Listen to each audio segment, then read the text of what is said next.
Grady Sizemore. Grady Sizemore was on a Hall of Fame trajectory before he was 25 years old. Drafted out of high school in 2000, Sizemore was the type of athlete who could have played multiple sports at a high level. Cleveland acquired him in a blockbuster trade as a teenager, and he debuted in the majors at 21. What followed from 2005 to 08 was one of the most electric 4-year stretches any young outfielder has ever had. The do-it-all center fielder got on base at a .370 clip, hit 20 to 30 homers a year, and stole a career-high 38 bases in 2008. Over that span, only Albert Pujols, Chase Utley, and Alex Rodriguez produced more total value. He was a 3-time All-Star, a Gold Glove defender, and the Golden Boy of Cleveland baseball. In April 2009, at age 26, he homered and doubled in a blowout at the new Yankee Stadium, just entering his peak before a tragic physical breakdown robbed the sport of a potential generational player. Surgeries on his groin, elbow, abdominal, back, but most damaging of all, multiple knee operations, including microfracture surgery on both knees. His game, which was a blend of George Springer and Mookie Betts, relied on speed and torque. From 2010 onward, Sizemore was stuck in an endless rehab cycle and played just over 100 games combined in 2010 to 2011, then missed 2 full seasons. He mounted a comeback in 2014, but after being effectively out of the game for 4 years and on the wrong side of 30, 2008 Sizemore was long gone. Gary Sanchez. Called up by the Yankees in 2016, Sanchez went on one of the most ridiculous debut power binges baseball has seen. In just 53 games, he launched 20 home runs. The next season, he hit 33 and made the All-Star team, quickly earning the nickname the Kraken. But Sanchez depended heavily on damage when he connected, and the problem was that he was connecting less and less often. His strikeout rate climbed into the high 20s, even peaking at 36% in 2020. Plus, his inability to hit the ball to the opposite field and non-existent speed gave shifted infield defenses the luxury of playing disrespectfully deep, making any ball not put over the fence or lined into the outfield a near automatic out. At the same time, defensive struggles plagued him behind the plate. After a 4-year stretch in which he hit .201, the Yankees traded him to the Twins, beginning the journeyman portion of his career that included stops in San Diego, New York, Milwaukee, and Baltimore. This video is sponsored by Vuori. I've known about Vuori for years, but I've been training in their stuff lately, and I have to say, I'm impressed.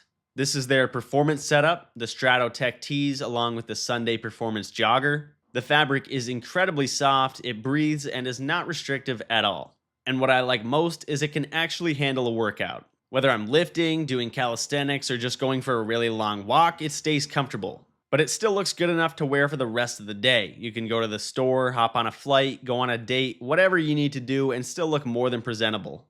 The joggers are lightweight with performance stretch, perfect for this time of year, and the tees are moisture wicking and dry very quickly, so you're never left with a wet t-shirt after a workout. Now, during the winter months, that might not be as big of a deal, but I promise you, living in Florida, and especially in July or August, that is of the utmost importance. If you've never tried Vuori before, first-time purchases get 20% off when you sign up for emails, so check it out with the QR code or by using the link below. Joey Gallo. Compared to Adam Dunn as a prospect, Joey Gallo was lauded as the next great 3 true outcome slugger, a 6'5 lefty with 80-grade raw power and elite walk skills. Drafted in the first round by the Texas Rangers in 2012, he rose quickly through the minors and debuted in 2015 as the 9th-ranked prospect in all of baseball. Athletic enough to profile as a corner outfielder who could change the game with one swing. And once he settled into a full-time role, that promise materialized. In both 2017 and 18, Gallo cleared 40 home runs and became one of the game's most feared long ball threats. And in 2019, he took another step. Even though injuries limited him to just 70 games, Gallo hit 22 home runs with a .598 slugging percentage and .986 OPS, ranking among the league's most impactful hitters when healthy. Even his .253 average was a near 50-point improvement for him. In 2021, he made his second All-Star team and won his second Gold Glove. And a good first half impressed the Yankees enough to acquire him at the trade deadline. But the pressure of the pinstripes took a toll on Gallo. He hit .160 in 140 games with the Yankees before stints with the Dodgers, Twins, and then Nationals in 2024 at age 30. From 2017 to his final game as a Ranger, a .507 slug and a .120 WRC+. From the day he arrived in New York, he hit .165 with a 40% strikeout rate over the rest of his career. In 2025, he even signed a minor league deal with the White Sox before being released and exploring a move to pitching. But Miguel Sano had almost the exact same career from the right side. With a virtually identical offensive profile, Sano peaked at number 4 on MLB Pipeline's top 100 prospects list in 2014. Signed out of the Dominican Republic, he debuted with the Twins in 2015 at age 22 and immediately made noise, swatting 18 home runs in 80 games and finishing 3rd in AL Rookie of the Year behind Carlos Correa and Francisco Lindor.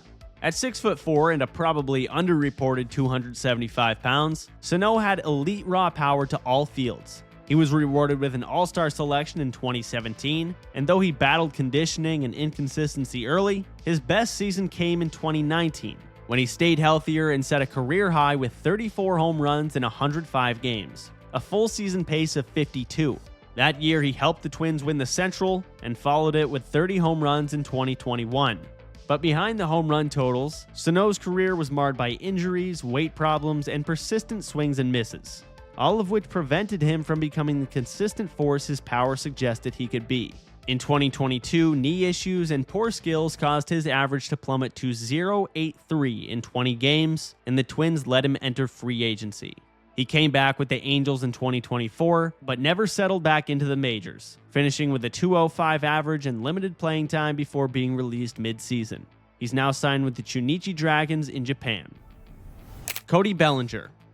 The son of former big leaguer Clay Bellinger and the #1 first base prospect in all of baseball entering the 2017 season, Cody Bellinger provided light tower power with his helicopter swing, athleticism, and star makeup.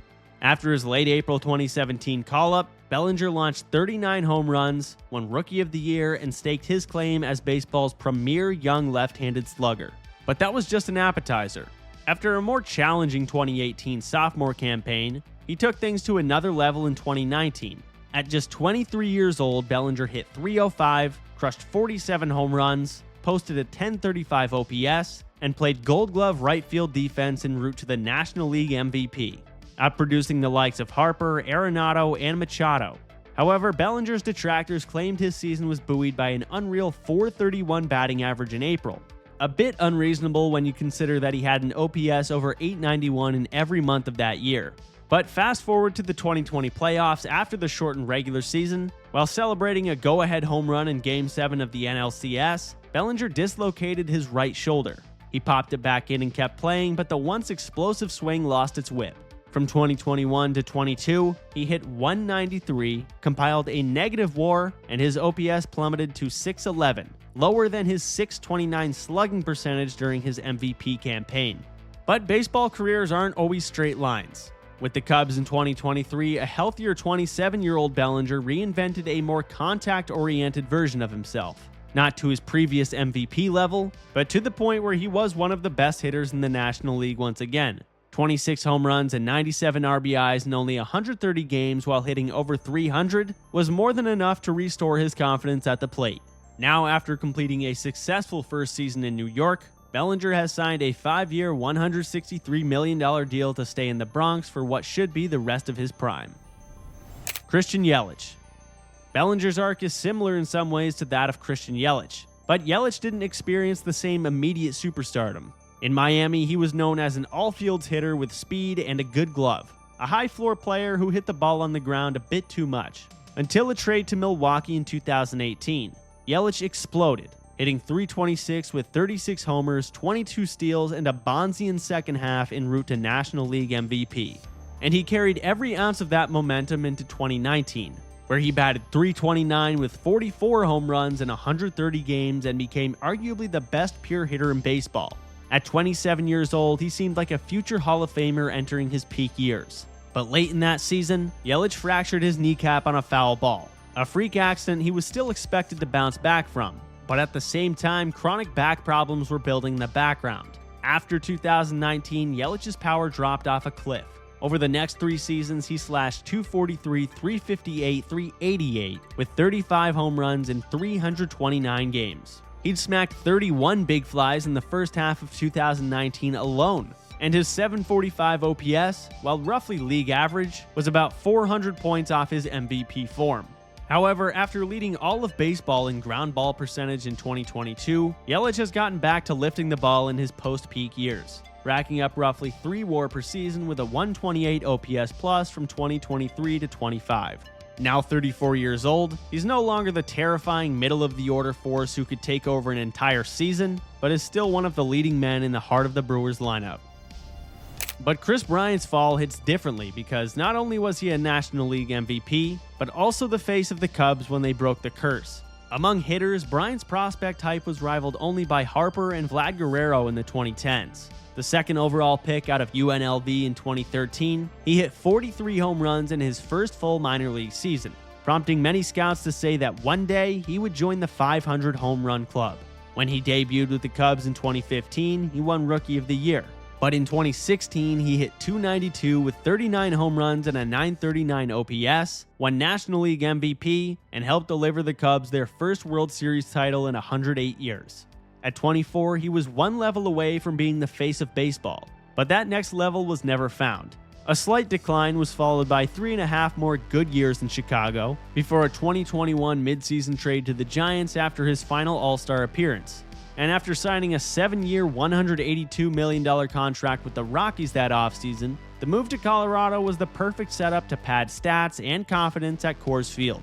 Instead, he struggled to stay on the field, and when he did play, the MVP version or anything close to it was nowhere to be found. In 170 games spread across 4 seasons for the Rockies, Bryant's hit just 17 home runs with a .695 OPS. In his age 33 season, he played only 11 games, and his career is in jeopardy as he battles a degenerative disc disease, ultimately making for one of the most disappointing contracts in Denver sports history.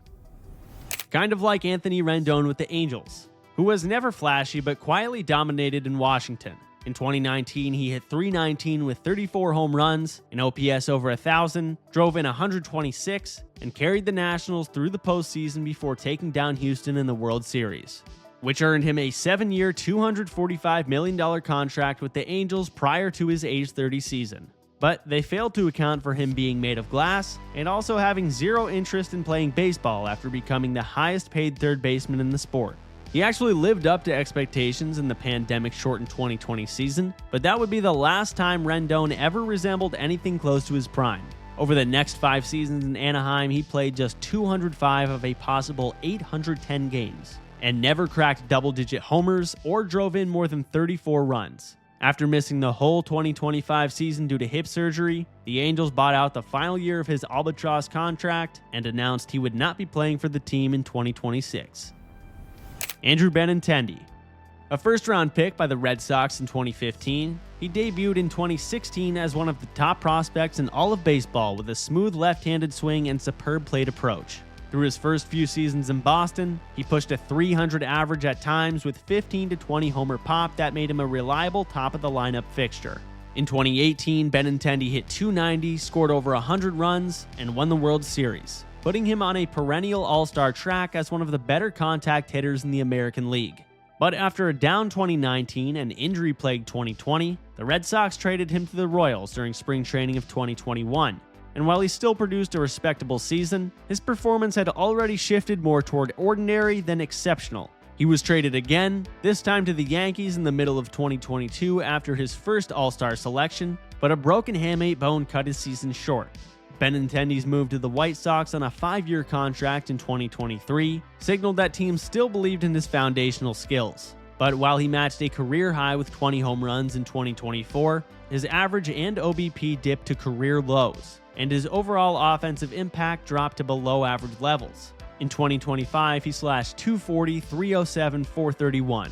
Once an elite prospect bat whose natural feel at the plate was expected to make up for his lack of physicality, Benintendi peaked at 23 and has since become just a guy. But another former Red Sox uber prospect, Yoan Moncada, was traded to the White Sox for Chris Sale in 2016. After a cup of coffee with Boston, he made his permanent return to the majors in July of 2017. At 22 with plus power and speed, as a switch hitter with the defensive versatility to play both second and third, the young Cuban was the crown jewel of the White Sox rebuild. But in Moncada's rookie season, while he showed good power and frequent hard contact, he also had a strikeout rate north of 30%. Still, the Sox kept belief that his discipline and contact rate would catch up with his raw tools. Rightfully so. Moncada's career year came in 2019, when he slashed .315, .399, .539 with 25 home runs, showing elite power production for a middle infielder at 24 years old. But in the following seasons, injuries became frequent, his strikeouts ticked back up over 30%, and his average dropped by 50 or even 100 points compared to his 2019. Defensively, Moncada also never quite locked in a position. Without a true home at second, third, or in the outfield, he never maximized the value his athleticism suggested.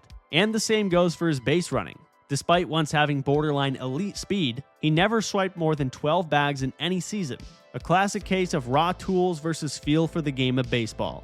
The White Sox let him enter free agency after 2024, and he signed with the Angels, playing 84 games with a .234, .336, .448 slash line in 2025. Eloy Jimenez. And not far behind Moncada, when Eloy Jimenez debuted for the White Sox in 2019, he was their future middle-of-the-order thumper. With a good hit tool and elite raw power, it was projected that he'd be able to produce slash lines that resemble JD Martinez or Nelson Cruz in his prime. After being acquired in the Jose Quintana trade, Jimenez's first full major league season delivered on the promise. 31 home runs, 79 RBIs, a .267, .316, .513 slash line, and 4th place in Rookie of the Year. And in 2020, he kept the power going, hitting nearly .300 with 14 home runs in the shortened season and earning his first Silver Slugger award. But a ruptured pectoral tendon in 2021 required surgery and cost him significant time. Other muscle strains continued to disrupt his rhythm in subsequent years, and as his availability waned, so did his production. While he put up respectable counting numbers in 2022 and 23, 16 and 18 homers respectively, for a DH, that offensive production is not going to cut it. In 2024, Jimenez only hit 6 home runs with a .626 OPS and negative WAR. After a mid-season trade, Baltimore declined his team option and sent him into free agency. The decline continued in 2025 as he failed to make the Rays opening day roster and spent time in AAA.